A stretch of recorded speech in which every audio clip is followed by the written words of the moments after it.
नमस्ते साथीहरू, म राधेश्याम ठाकुर। आज चाहिँ हामी नेपालको माटो ल्यान्ड रिसोर्सेस अफ नेपालको बारेमा हामी चाहिँ पढ्छौँ। माटोको स्रोत, नेपालको माटोको बारेमा हामी चाहिँ आज हामी चाहिँ पढ्छौँ। नेपालको माटो अथवा सिधै तरिकाले माटो भन्दाखेरि पनि बुझिन्छ। Land resources of Nepal, land resources of Nepal. यसमा के रहेको छ भन्दाखेरि नेपाल एउटा कृषि प्रधान देश, नेपाल कृषि प्रधान देश भएको हुनाले नेपालको माटोसँग प्रत्यक्ष सम्बन्ध राखेको छ र नेपालको मेरुदण्ड भनेर पनि कृषिलाई बुझिन्छ। त्यो हिसाबले माटोको हामी चाहिँ डिटेल इन्फर्मेसन पाउनु एकदमै जरुरी हुन्छ।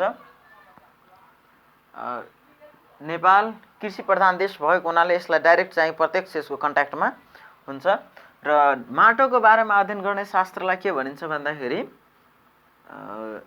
Study about the soil, study about the soil, त्यसलाई पेडोलोजी भनिन्छ, पेडोलोजी भनिन्छ। र नेपालको मेरुदण्डको रूपमा के रहेको छ भन्दाखेरि कृषि, नेपाललाई त्यतिकै पनि कृषि प्रधान देश भनेर पनि बुझिन्छ। नेपालमा 67% मान्छे चाहिँ कृषिमा निर्भर भएको तथ्याङ्कले जनाएको छ। र स्टडी अबाउट द सोइल, सोइलको बारेमा अध्ययन गर्ने शास्त्रलाई पेडोलोजी भनिन्छ। र स्वास्थ्य भनिरहेको छु, के अरे माटोको गुणस्तर छ कि छैन भने त्यो कसरी नापिन्छ भन्दाखेरि माटोको गुणस्तर नाप्ने गुणस्तर पीएच स्केलमा नापिन्छ, पीएच स्केलमा नापिन्छ। उर्वर भूमिको माटोको पीएच स्केल 6 देखि लिएर 8 पीएच स्केल हुन्छ।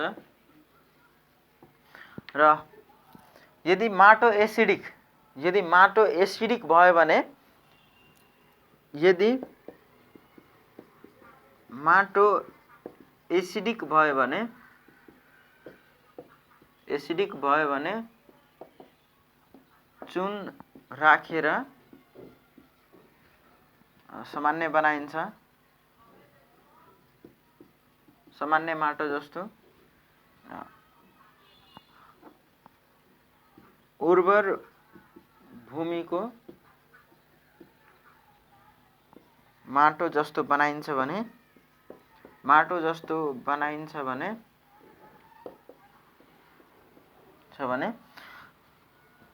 यदि माटो छ भने माटो अल्काली क्षारीय भएमा अथवा यसलाई अल्काली भन्छ, अल्काली बढी भएमा जिप्सम तथा पोटास हालेर उर्वर भूमिको माटो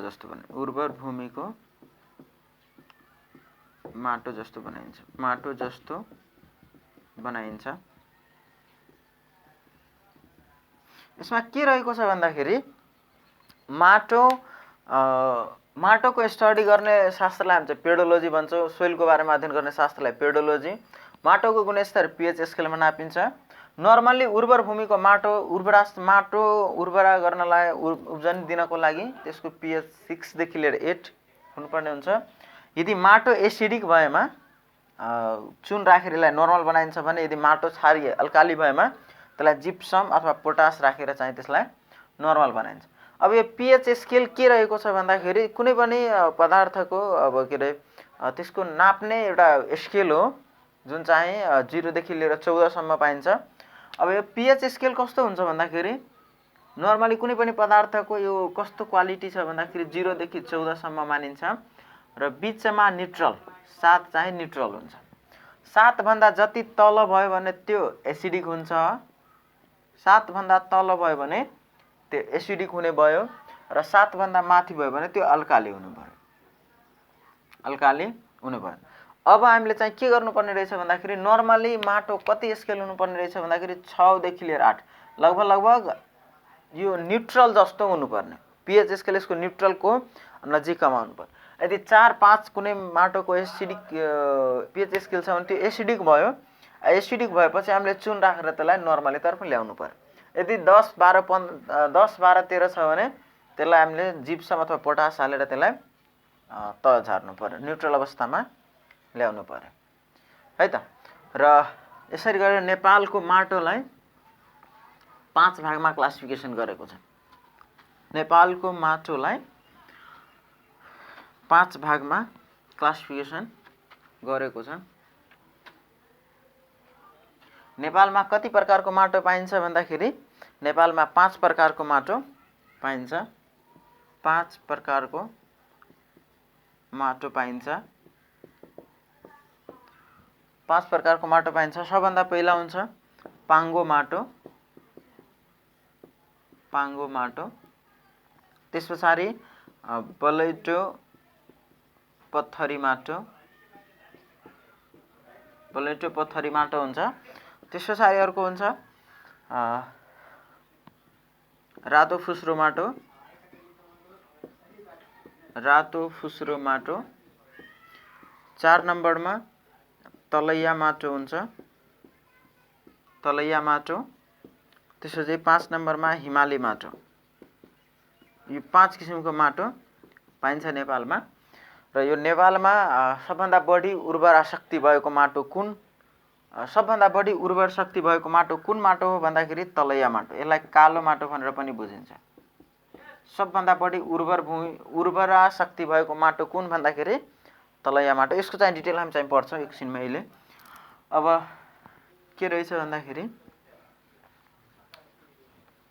पाङ्गो माटोको कुरा गर्दाखेरि पाङ्गो माटो कहाँ पाइन्छ भन्दाखेरि यो तराई क्षेत्रमा पाइने, तराईको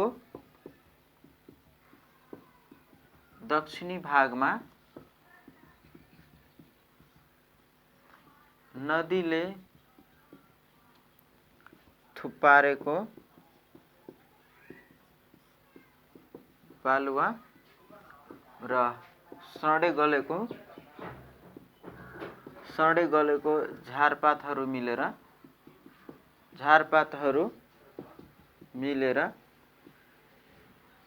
पाङ्गो माटो बन्दछ। पाङ्गो माटो बन्दछ र यो तराईको दक्षिणी भूभागमा पाइन्छ। र यो पाङ्गो माटोमा उर्वरा शक्ति भूमि बढी पाइन्छ। त यो पाङ्गो माटोमा उर्वरा शक्ति चाहिँ बढी मात्रामा पाइन्छ। खेती योग्य जमिनको लागि सबभन्दा सर्वोत्तम, खेती योग्य जमिनको लागि पाङ्गो माटो उपयोगी हुने। पाङ्गो माटो उपयोगी हुने। र यो पाङ्गो माटो कतातिर पाइन्छ भन्दाखेरि पाङ्गो माटो उत्तरदेखि दक्षिणसम्म, दक्षिणतर्फ बढ्दै गएको छ भने र पश्चिमदेखि र पूर्वदेखि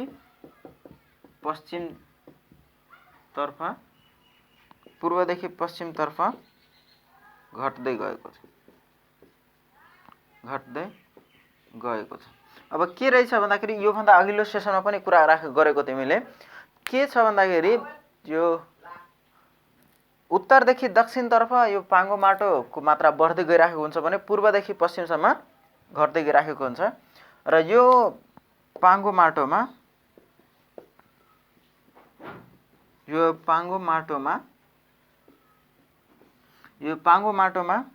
उर्वरा शक्ति, पाङ्गो माटोमा धान, गहुँ, उखु, सनपाट, सुर्ती इत्यादि बालीहरू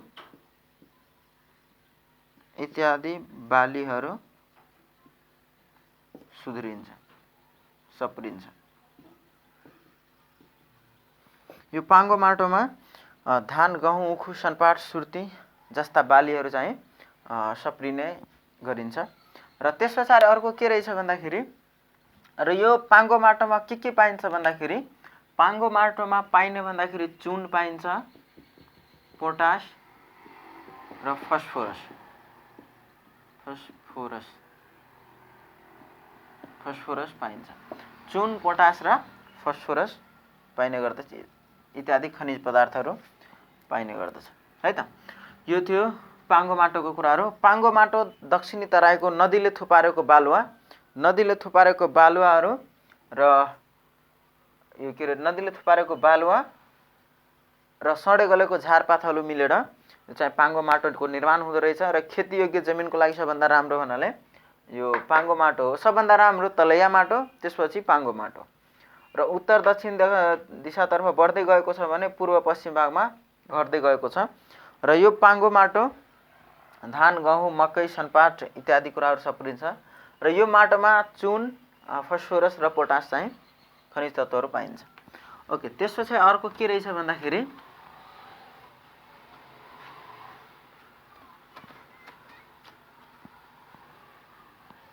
रहेको छ त भन्दाखेरि त्यस पछाडि नेपालमा अर्को फेरि माटोको बलैटो पत्थरी माटो।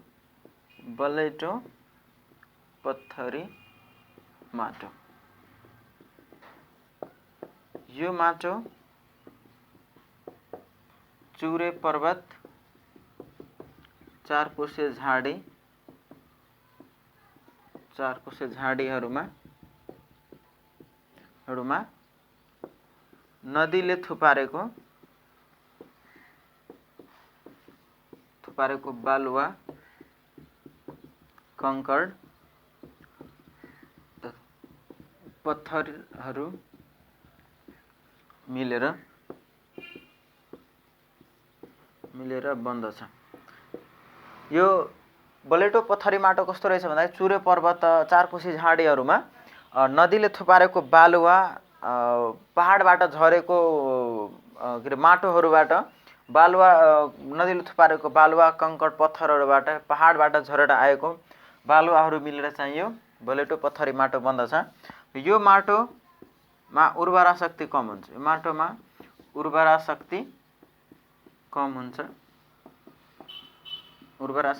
हुन्छ। र यो माटोमा घनायुक्त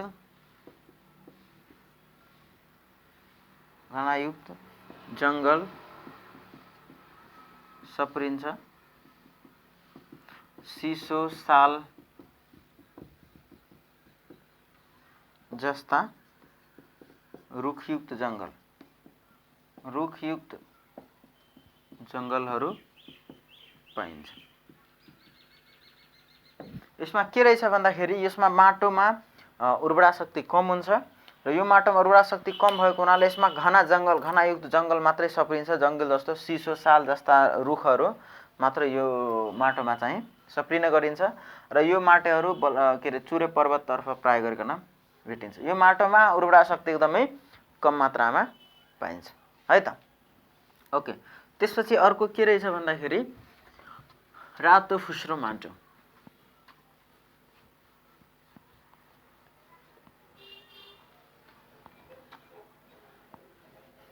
त्यस पछाडि तेस्रो नम्बरको रातो फुस्रो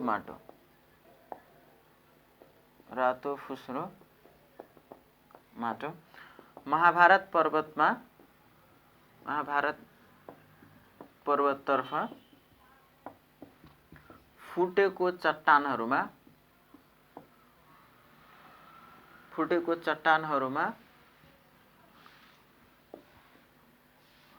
सडे गलेको झारपातहरू फुटेको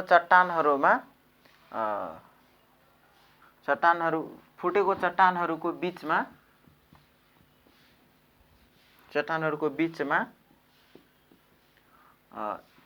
नदीले थुपारेको बालुवा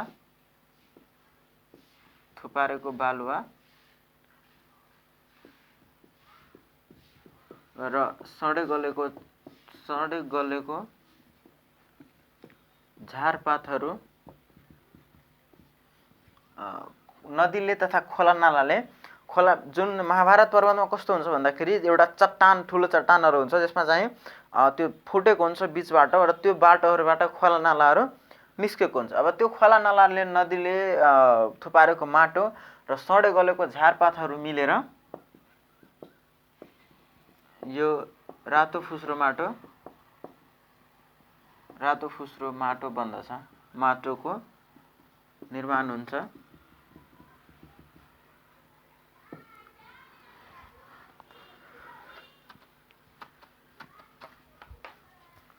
र यो माटोमा फस्फोरस चुन र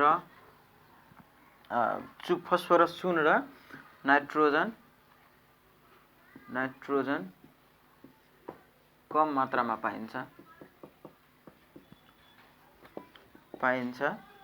र माटोको गहिराई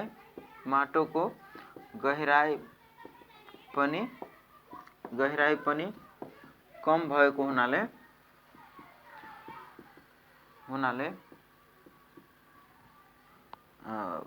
उर्वरा शक्ति अलिक कम नै हुन्छ, अलिक कम नै देखिएको पाइन्छ।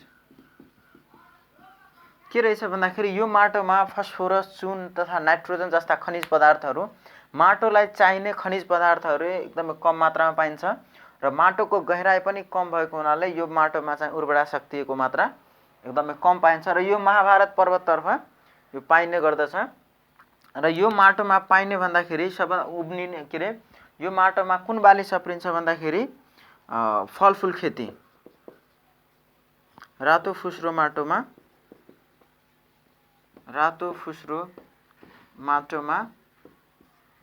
फलफुल खेती, चिया खेती,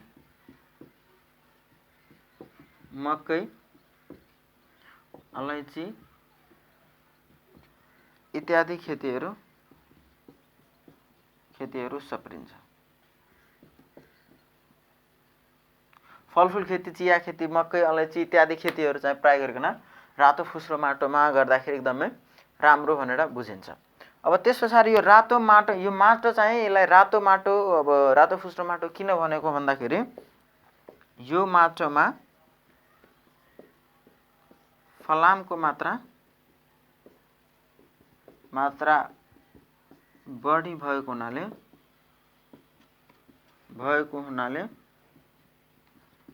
यो माटो रातो तथा पहेँलो भएको देखिन्छ।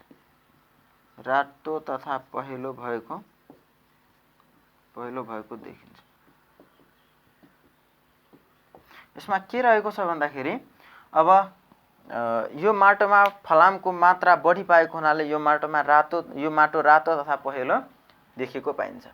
अब यो माटो महाभारत पर्वततर्फ फुटेको चट्टानहरूमा खोला नालाले थुपारेको बालुवा तथा सडे गलेको झारपातहरू मिलेर निर्माण भएको हुन्छ। यो माटोमा फस्फोरस, चुन र नाइट्रोजनको मात्रा चाहिँ कम हुन्छ र माटोको गहिराई पनि कम भएको हुनाले यसमा उर्वरा शक्तिको मात्रा एकदमै कम मात्रामा देखिन्छ। र यो रातो फुस्रो माटोमा फलफुल खेती, चिया खेती, मकै इत्यादि खेतीहरू प्राय गरेर सप्रिने मात्रै गरिन्छ र यो माटोमा फलामको मात्रा बढी भएको हुनाले यो माटो रातो तथा पहेँलो भएको देखिन्छ हैन। र त्यस पछाडि अर्को हुन्छ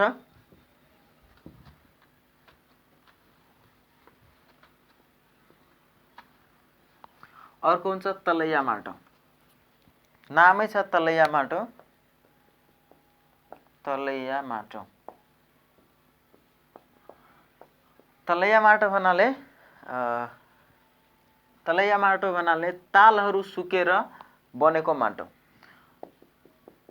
तालहरू सुकेको अवस्थामा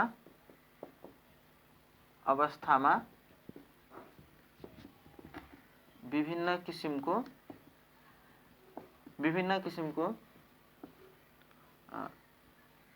झारपातहरू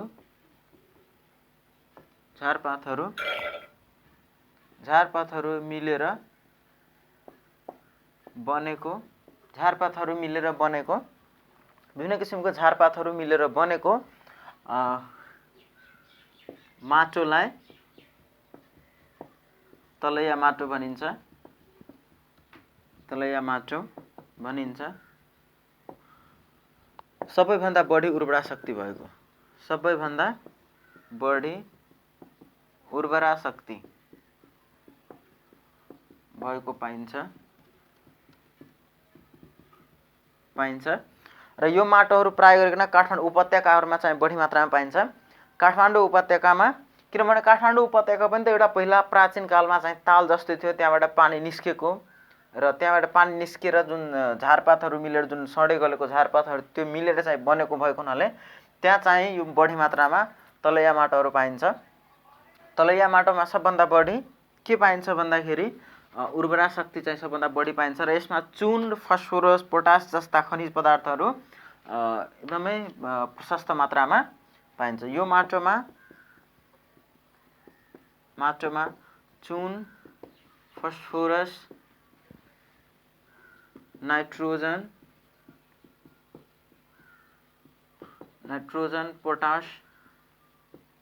पोटास इत्यादि खनिज पदार्थहरू, इत्यादि खनिज प्रशस्त मात्रामा पाइन्छ। उर्वरा शक्तिको लागि सबभन्दा माटो, र यो माटोलाई कालो माटो भनेर पनि बुझिन्छ, किनभने यो माटो चाहिँ कस्तो देखिन्छ भन्दाखेरि कालो देखिन्छ, त्यही हिसाबले यसलाई कालो माटो भनेर पनि बुझिन्छ। र यो माटोमा धान, गहुँ, मकै, सनपाट, सुर्ती, उखु इत्यादि बाली सप्रिन्छ, सप्रिने गरिन्छ है त। इत्यादि बालीहरू सप्रिने गरिन्छ। ओके, त्यस पछाडि अर्को हुन्छ हिमाली माटो।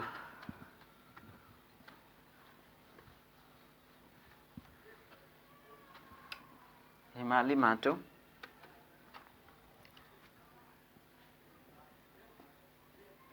अर्को हुन्छ हिमाली माटो।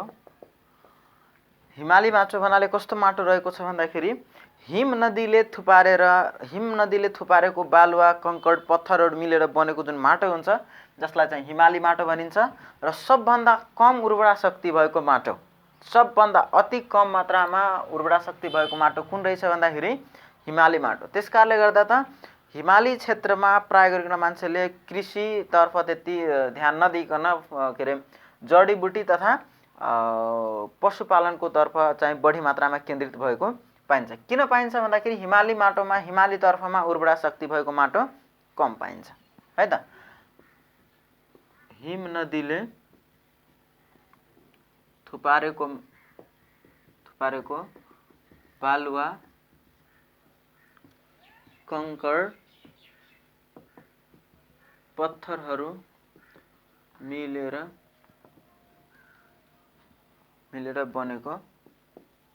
बनेको हुन्छ। यो माटोमा उर्वरा शक्ति कम मात्रामा पाइन्छ र यो माटोमा आलु, फापर, जौ जस्ता बालीहरू सप्रिने गरिन्छ।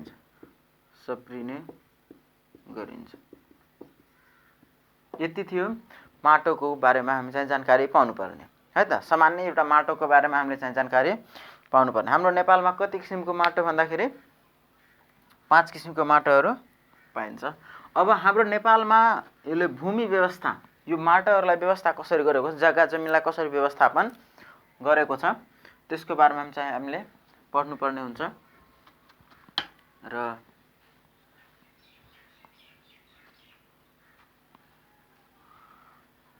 अर्को के रहेछ भन्दाखेरि नेपालको भूमि व्यवस्था।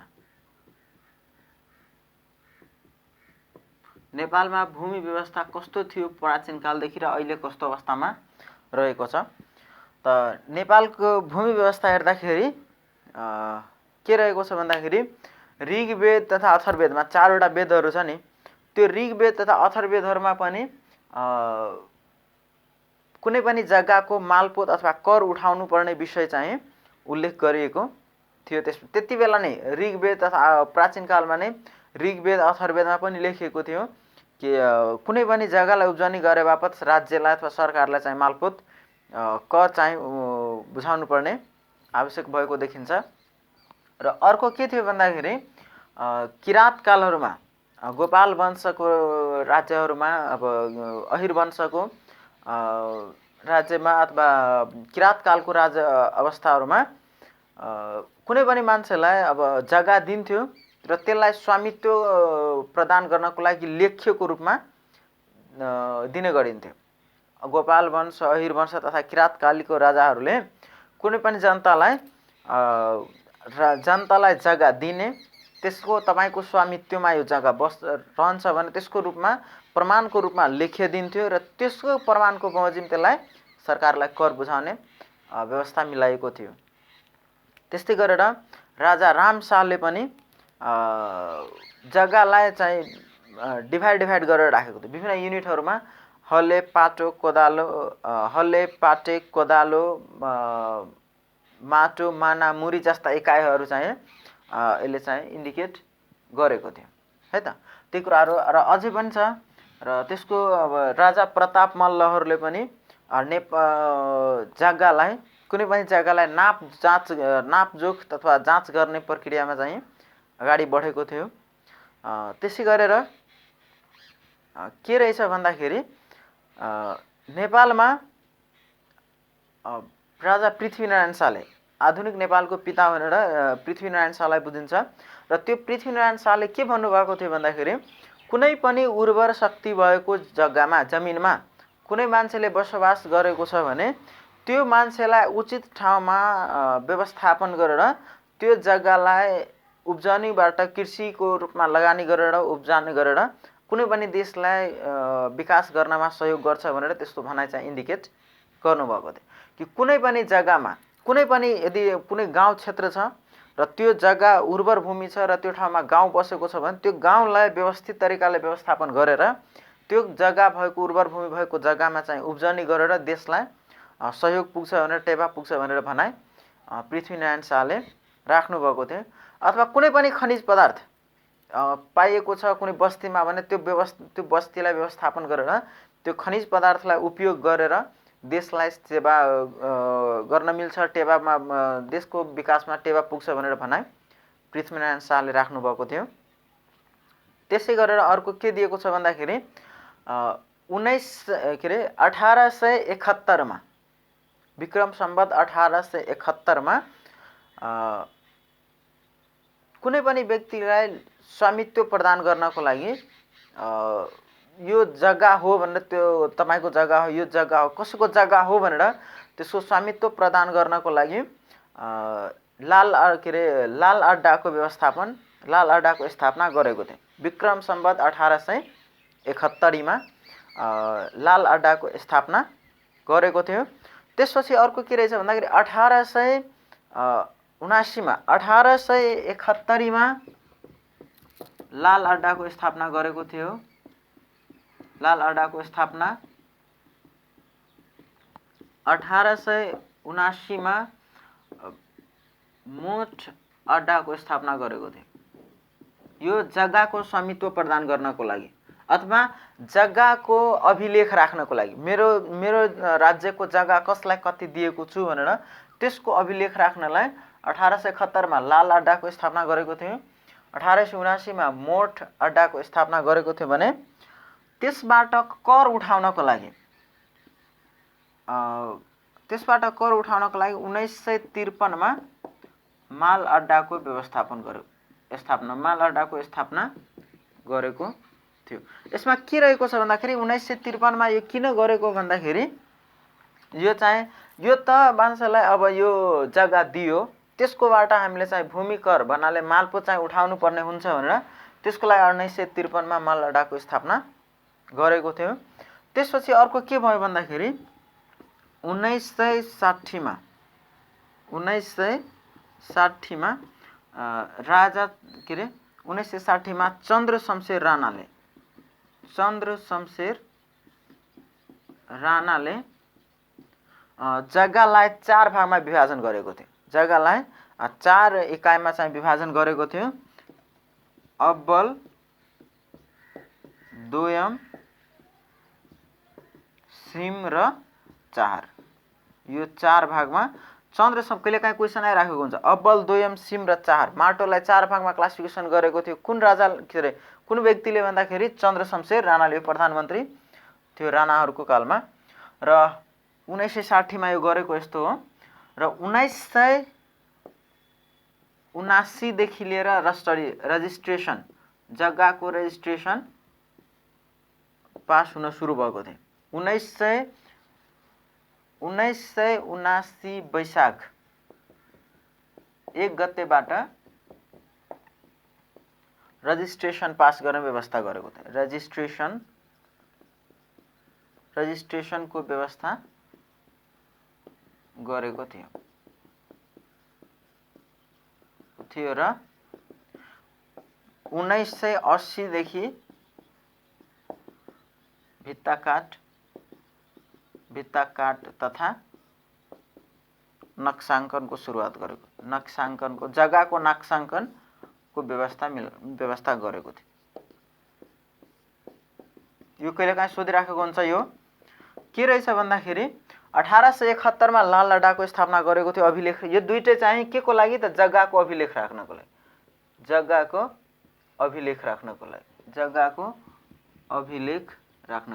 1871 मा लाल लडाको स्थापना गरेको थियो जग्गाको अभिलेख राख्नको लागि हो।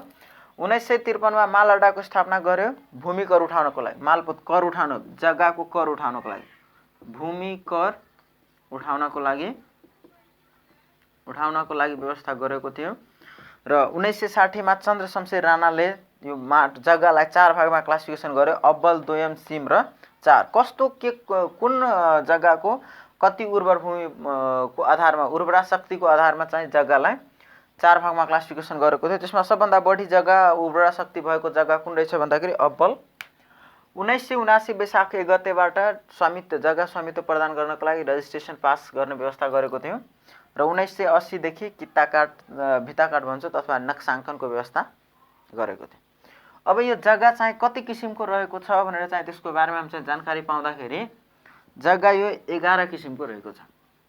जग्गा चाहिँ कति किसिमको हुन्छ भन्दाखेरि जग्गा यो 11 किसिमको जग्गा हुन्छ।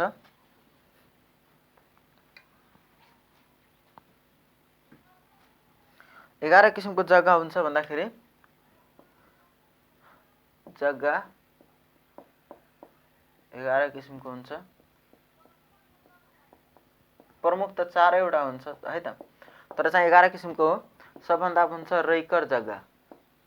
रैकर जग्गा भन्नाले स्वामित्वको जग्गा, मेरो जग्गा हो यो र त्यसको बापत मैले उब्जनी गरे बापत त्यसलाई सरकारलाई त्यो बुझाउनु पर्ने, कर बुझाउनु पर्ने, त्यसलाई रैकर जग्गा भन्छ।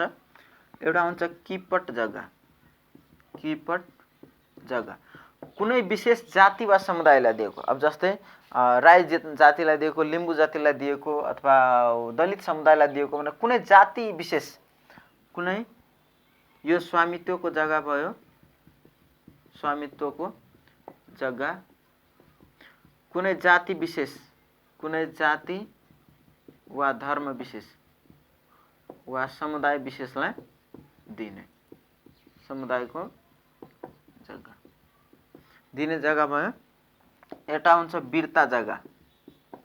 बिर्ता जग्गा भन्नाले कस्तो जग्गा हुन्छ भन्दाखेरि सरकारलाई, कुनै पनि व्यक्तिले सरकारलाई एकदमै राम्रो काम, उल्लेखनीय काम गरे बापत दिने जग्गालाई चाहिँ बिर्ता जग्गा बुझिन्छ। सरकारलाई उल्लेखनीय काम गर्यो भने त्यसलाई पहिलाको समयमा जग्गा दिने गरिन्थ्यो, त्यसलाई चाहिँ बिर्ता जग्गा भनेर बुझिन्छ। सरकारलाई उल्लेखनीय काम गरे बापत, उल्लेखनीय कार्य गरे बापत दिने जग्गा हो। त्यस पछाडि एउटा हुन्छ बिर्ता जग्गा, अनि त्यस पछाडि वीरता जग्गा, त्यस पछाडि गुठी, कुनै धार्मिक विशेषलाई कुनै धर्म संस्कृतिको आधारमा दिएको जग्गालाई गुठी जग्गा भन्छ। त्यस पछाडि अर्को हुन्छ मोहियानी जग्गा। मोहियानी जग्गा भन्नाले कस्तो जग्गा हो भन्दाखेरि यो कसैको स्वामित्वमा रहेको तर धेरै समय अगाडिदेखि, धेरै समय लगाएर, धेरै समयमादेखि यो जग्गाको कर चाहिँ अरू मान्छेले बुझाएको छ, अरू मान्छेले जग्गाको भोग गरेको छ भने त्यस्तो जग्गालाई मोहियानी जग्गा भनेर बुझिन्छ। एउटा हुन्छ दान बकसको जग्गा, दान बकसको जग्गा, दान बकसको जग्गा भन्नाले कुनै स्पेशल कुनै व्यक्तिले सरकारलाई दानको रूपमा दिएको छ, त्यो जग्गालाई चाहिँ दान बकसको जग्गा भनेर पनि बुझिन्छ। अथवा सरकारले नै कुनै व्यक्तिलाई जग्गा स्पेशल रूपमा दिएको छ, दानको रूपमा दिएको छ भने त्यसलाई दान बकसको जग्गा भनिन्छ। मेन चाहिँ यो चारवटा रैकर, किपट, वीरता र गुठी जग्गा बुझिन्छ। यो अझै पनि जग्गा धेरै किसिमको हुन्छ। दान बकसको जग्गा भयो। त्यस पछाडि अर्को हुन्छ परम्परागत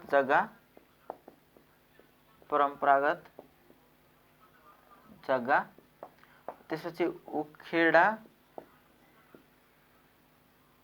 जागिरी जग्गा, एउटा हुन्छ जगेडा जग्गा। जग्गाको किसिमहरू, तर प्रमुख चाहिँ कतिवटा जग्गा, कुन जग्गा भन्दाखेरि चारवटा जग्गा हुन्छ, रैकर जग्गा, किपट, वीरता र गुठी, जगेडा जग्गा। त्यसपछि हुन्छ एउटा रकम जग्गा,